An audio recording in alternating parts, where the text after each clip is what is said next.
Despite its childish and wildly immature nature, Talking with Dinosaurs is not intended for children. It has blasphemy, sweary words, sexy talk, and bad, bad thoughts.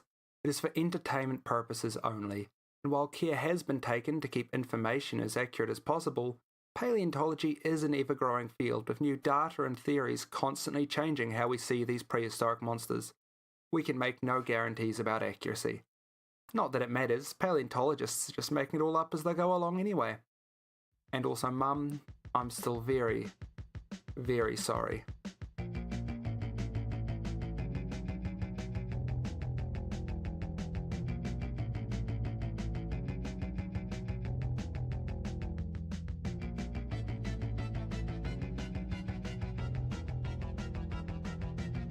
Kia ora, welcome back to Talking with Dinosaurs. I'm your host, Stefan Ato, and I'm here in a spirit of patriotism. I generally think patriotism is for fools, especially in people who aren't from New Zealand, and I am quite right on that, but I never claimed to not be a fool. I apologise for being late on the podcast again, but the reason I was late and the reason I'm a proud New Zealand boy this week is that I spent the weekend on New Zealand's third largest and arguably best island, Rakiota, or Stewart Island if you're a fan of colonial oppression. I spent the weekend watching native birds, kayaking, and paying way too much for food at tourist traps.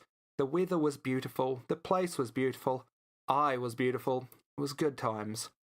It really inspired me to look into Rakiora's paleontological history for this week's podcast. There was one major problem with that plan though.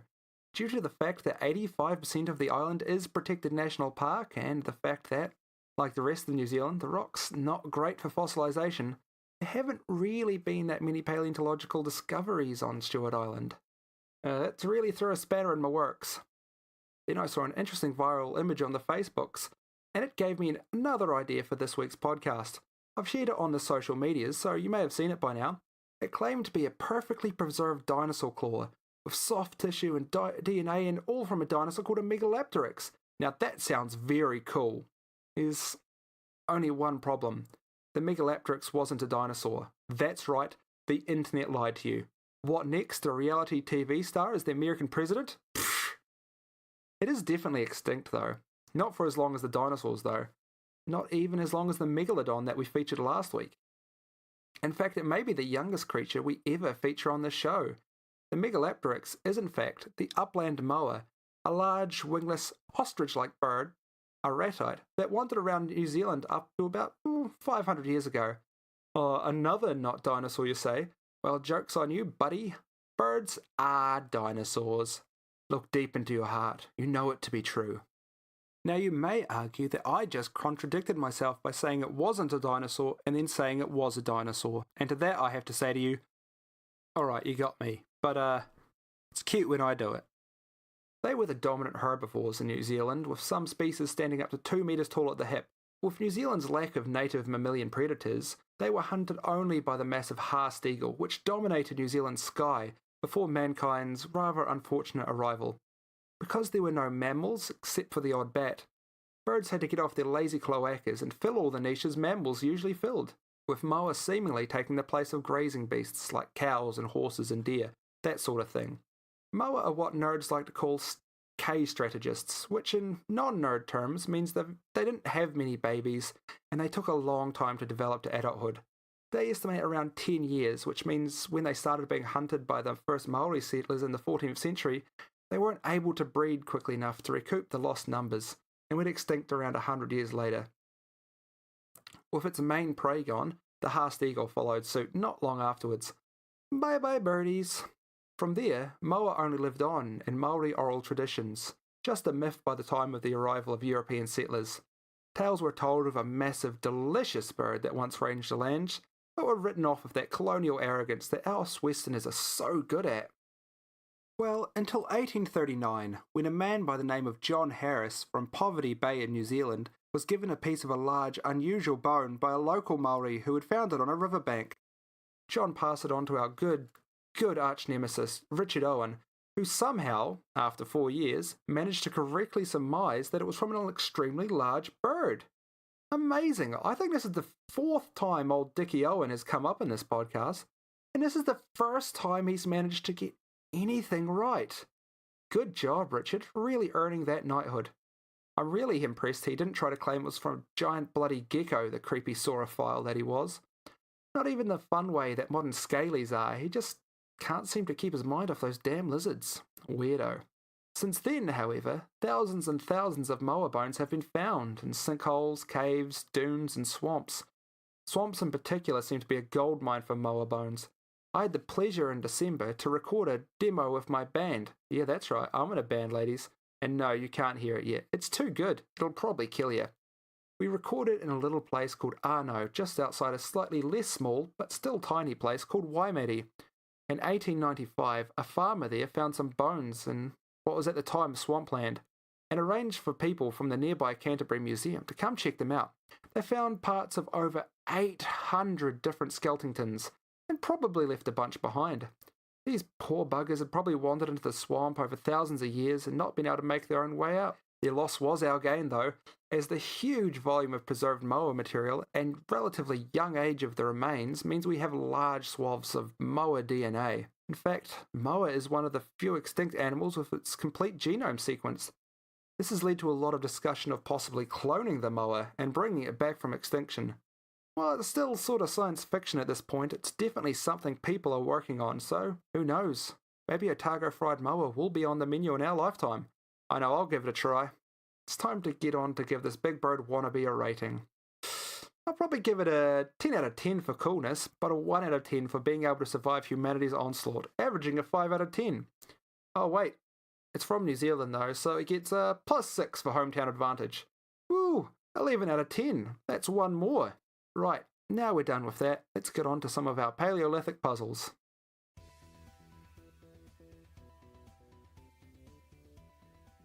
Our first question in this absolutely nameless section is from someone who I lost the name of, so my bad, sorry about that.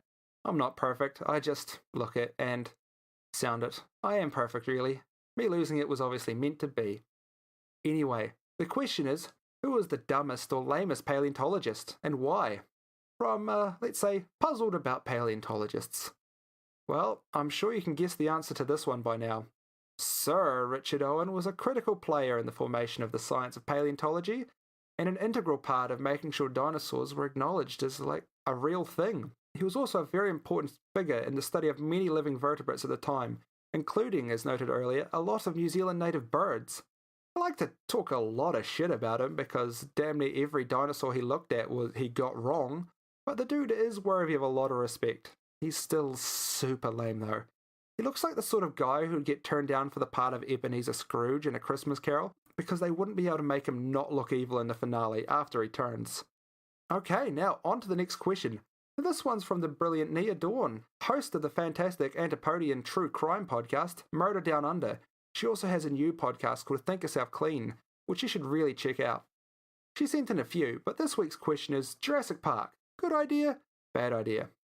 Well, if we're talking about the movies, I'm all for them. They may not be particularly scientifically accurate, but they inspired a generation into a love of dinosaurs, myself included.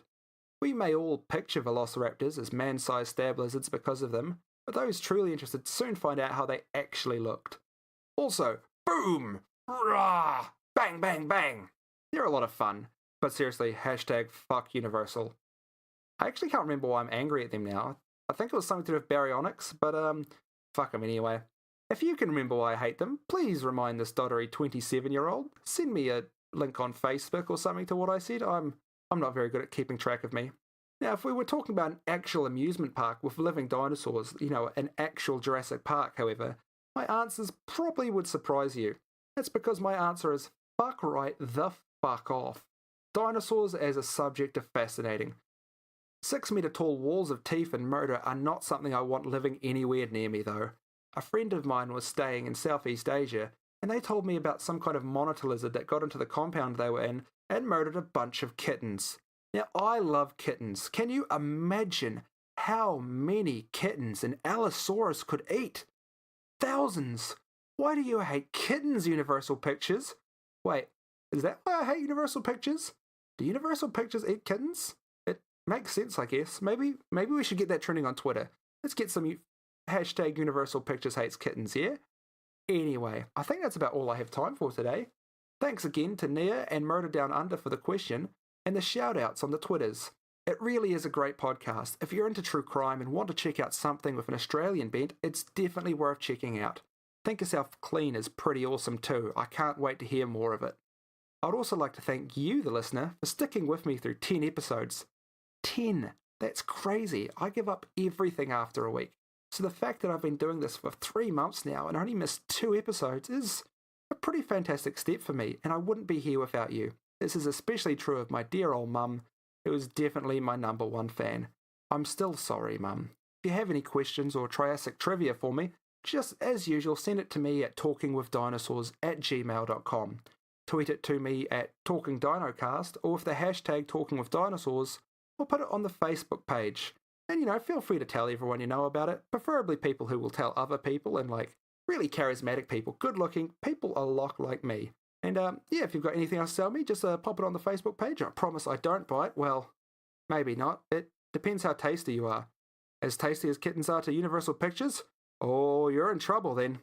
Anyway, I have to go to bed. It's well past my bedtime. I've been Stefan Ato, and we have been Talking with Dinosaurs.